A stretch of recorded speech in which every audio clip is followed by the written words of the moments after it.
Hey guys, welcome to my Vibrato 101 Part 2 video. If you haven't seen it already, check out the Vibrato 101 Part 1 video to learn how to get your basic gesture synced up with a metronome.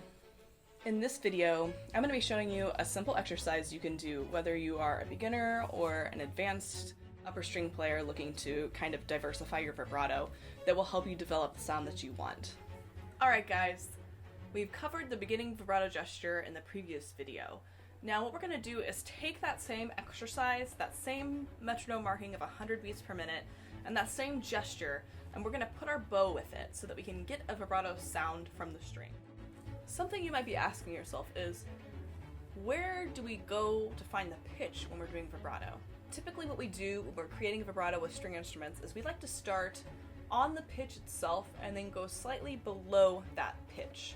If we are to go both below and above the pitch, it really creates this weird intonation experience that makes it really hard for the listener to latch on to what truly the performer is trying to convey with their intonation. One question that might also be coming up is the difference between arm vibrato or wrist vibrato or finger vibrato and the combinations of those.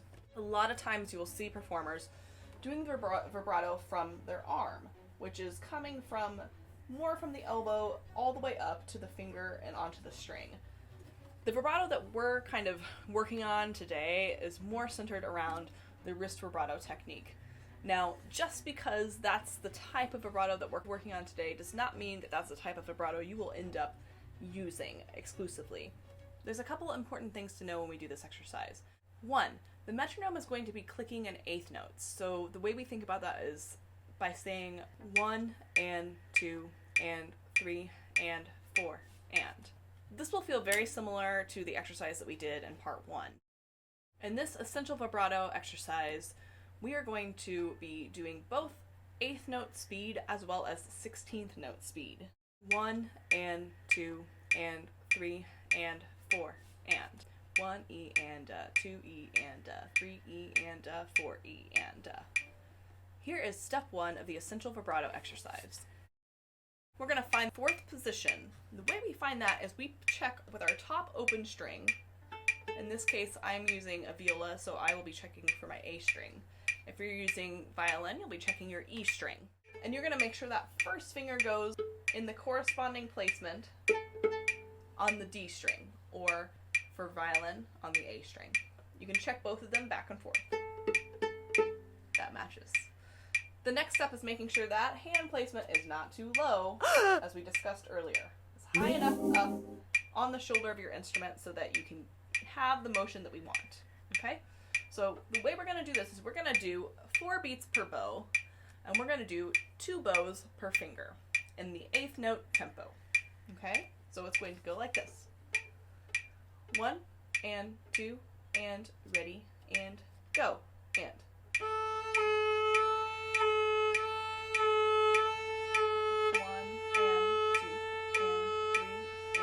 Second finger. 3 and 4 and 1 and 3 and now third finger.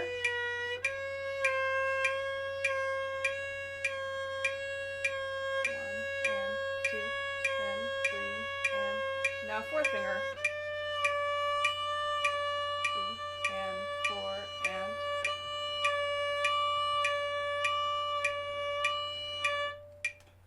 Alright, we got step 1 down.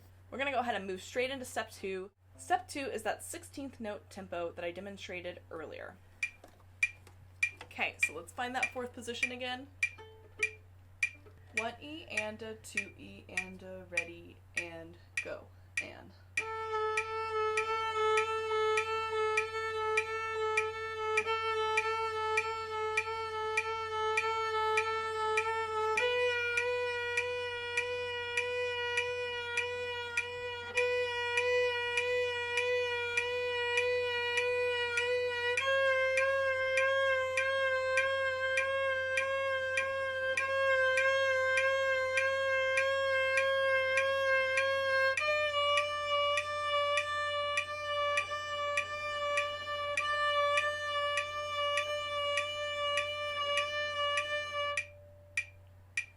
All right, Once you feel like you can complete steps 1 and 2 flawlessly without having to think too hard, we're going to move on to step 3. Now it's really important that you've mastered steps 1 and 2 before moving to step 3, because we're going to take that pivot point that we discussed earlier, which is that shoulder of your instrument, we're going to take that away because we're going to be moving down to first position. If you haven't established that gesture in 4th position yet, it's going to make the first position part of this exercise really difficult. So again, I highly suggest just working on steps 1 and 2 until you feel like you can do it without thinking. Now, once we move to first position, we're going to speed this exercise up a little bit. And now I don't mean tempo-wise, I just mean with fluidity.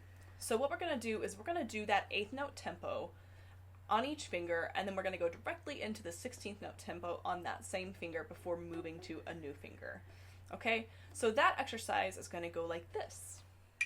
1 and 2 and ready and go and.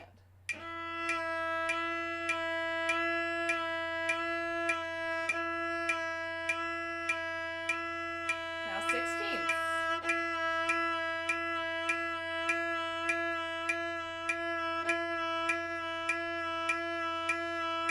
Second finger.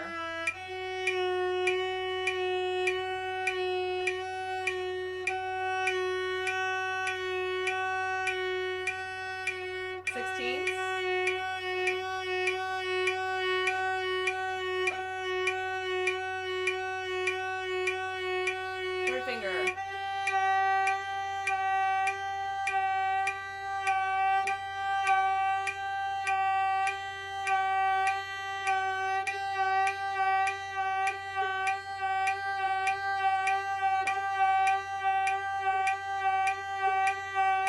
Fourth finger.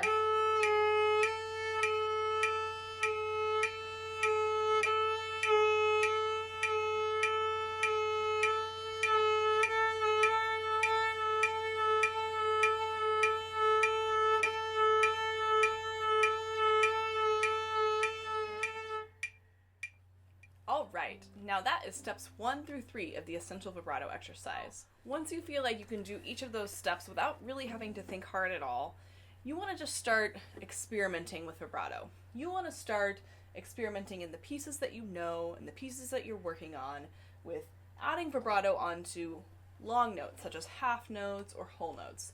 And as that begins to become comfortable, then you want to start moving that vibrato through faster and shorter note periods. One thing that you want to watch out for is if you start to feel tension in your hand from squeezing of your fingers or your thumb or your shoulder, you really want to address that.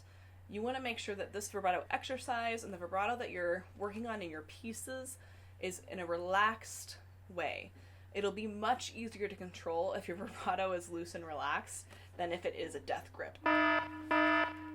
Before you start implementing vibrato, it's really important that you have a clear idea of what that sounds like on your instrument.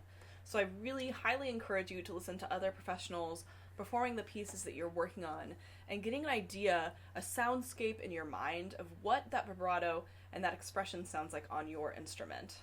Once you have all of those little details sort of figured out in your mind, it makes it so much easier to implement that into your playing. I highly suggest checking out other videos that professionals have made to help you figure out how to develop your vibrato. You can get a lot of information from a lot of different people, but the best way to find your sound is to just experiment. I wish you luck on your vibrato adventures. Alright guys, I hope this exercise helped you. I would suggest doing this regularly for the next several weeks until you can do it without thinking about what you're doing. Once you get this basic gesture down, and you get that vibrato synced up with the metronome without having to think about it, you will have the control that you need to develop all different types of vibrato speeds, widths, and sounds. If you want more information on etudes or exercises to help you develop your upper string sound, please visit my website, alyssabellmusic.com.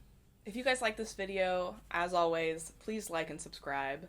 Thank you for watching, and I'll see you guys next time.